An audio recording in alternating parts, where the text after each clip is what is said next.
I have the honor and pleasure to introduce the next speaker, Assistant Professor Dr. Ahmed Farrag from Asyut University, and he's talking about, again, challenges in hemophilia care in Egypt, inhibitor development and treatment strategies. Yes, thank you. Firstly, I would like to thank Dr. Amal Bishlawi and our chairperson for kind invitation to participate in this situation. After the session of Dr. Merfat Matar, let us to landing again to our situation. Challenges in hemophilia care in Egypt, inhibitor development and treatment strategies. Our content is challenging hemophilia management, where we are. Second point, inhibitor development, congenital hemophilia as a burden, epidemiology, diagnosis, and factor affecting the inhibitor development. And lastly, in short, management option of inhibitor patient.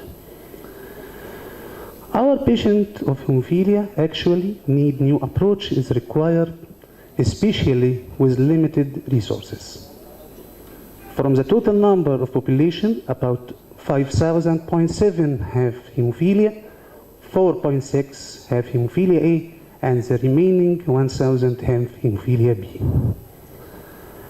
But the estimated hemophilia prevalence in Egypt is about 8,000. That is mean about 3,000 of patients have been missed for diagnosis of hemophilia. That means the diagnosis rate is less than 60%. Actually, the age distribution, when compared with population, the high percent of patients with hemophilia less than 18 years age group, suggesting that fewer patients with hemophilia survive into adult life. And if you see, please, the age distribution in Egypt, that patient more than 45 years old is less than 1%. And patient without known age is about 45%. It's actually a catastrophic figures. Also, the Egyptian situation, requirement versus reality, if we see that the amount of factor aid needed for prophylaxis is about 270 factor 18 million international unit, and the factor required for minimum optimal survive is about 90 million unit, in which to reach one, which is called 1 international unit per capita. Our situation, actual consumption, is about 14 million international unit of factor 8. Actually, we are away from what we need, at least not for prophylactic treatment, just for minimum requirement of treatment to reach what is called 1 international unit per capita. Yeah. The number of patients received prophylactic treatment is about 2%. 1% less of the age less than 18, and 1% more than 18. 2% only of hemophilia patients received the prophylactic treatment in Egypt. Yeah. When we compare to the other developing country, we are still suffer. And when compared with developed country, you see that all of the developed, most of the developing country have a large amount of international unit per capita, more than 1 international unit.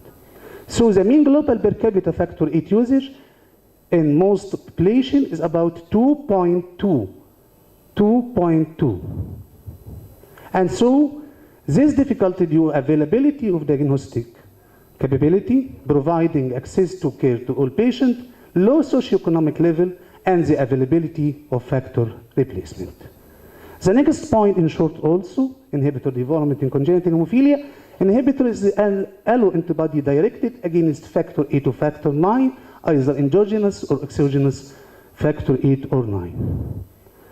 And the burden of the hemophilia inhibitor, development of inhibitor, most important and costly complication, especially when we need surgery, and patient with hemophilia with inhibitor bleed harder than patient without inhibitor, and also it leads to destruction of joint that lead to twofold greater loss of joint range of motion than patient without hemophilia.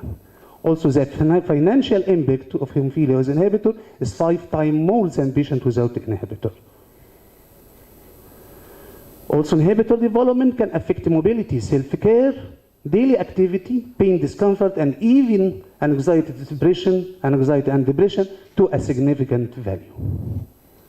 Epidemiology of inhibitor, it's most common in severe hemophilia patient in about 30%, and less in patient with mild to moderate hemophilia in about 5 to 10%.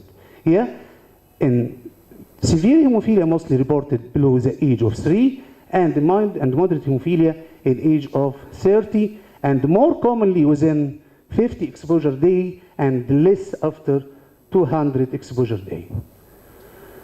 Inhibitor in hemophilia B is less counted in about 3%, and one of the most important clinical picture of the hemophilia inhibitor B is anaphylaxis, and it may be the first symptom of inhibitor development. What is the factor affecting inhibitor development, either genetic or acquired? The severity of the disease seems to be affected in severe hemophilia in about 90%. Also, in severe molecular defect associated with more development inhibitor than less deletion type. Also, inhibitors are more prevalent in sibling with hemophilia.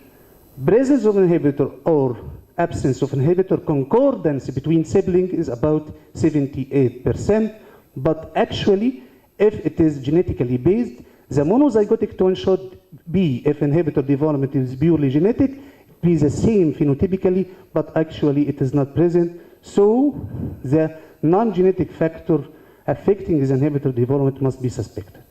Of this non-genetic factor is a treatment type of factor, concentrate, mode of administration, and immune system. If we look that patient received the treatment before the age of 6 months appear to be have inhibitor more than who received treatment after 6 months. Actually, this is a question.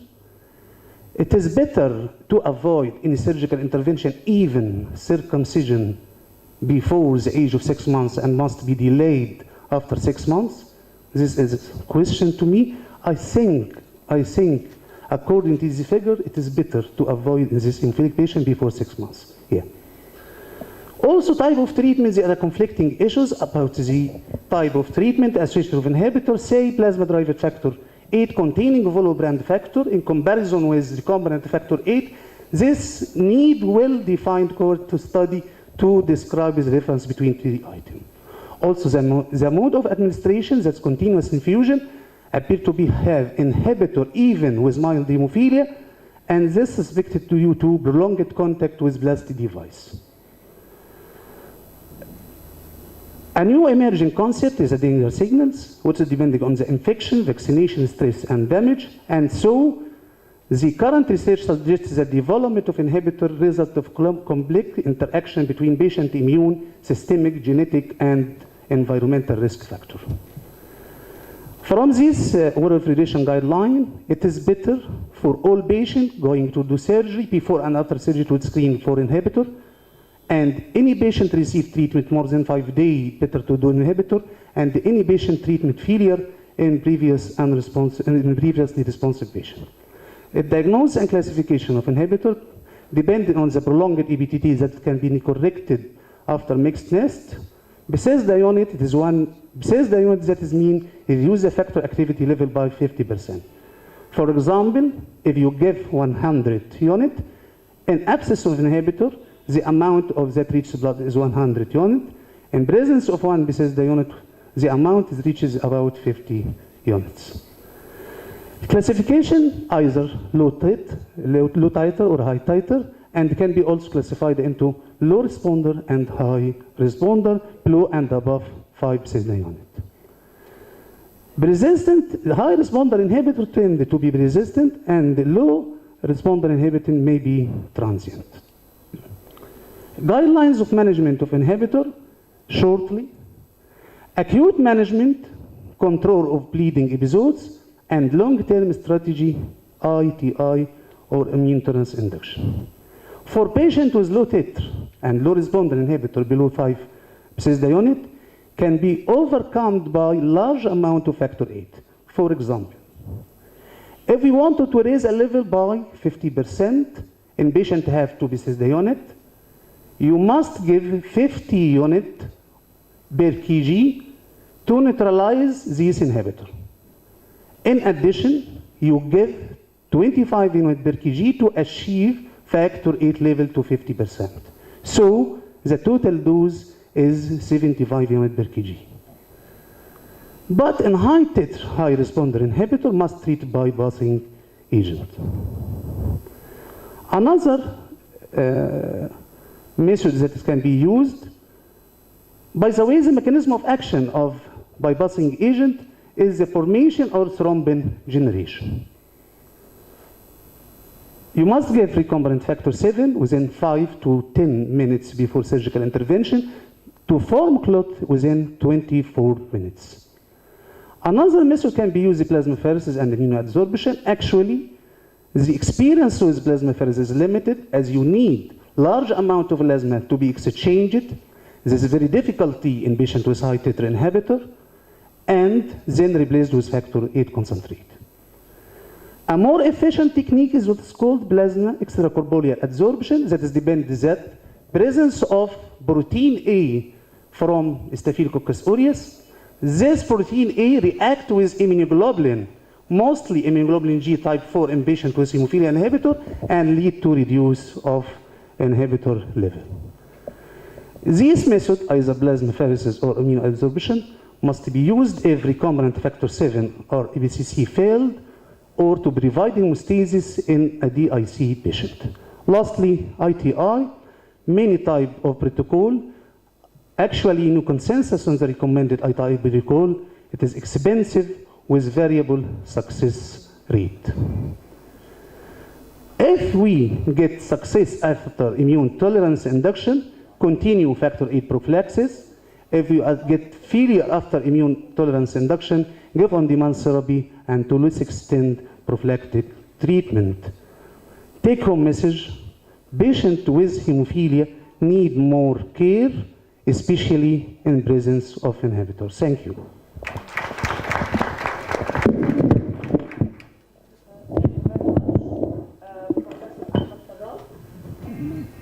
Thank you very much, Professor Ahmed Farrag.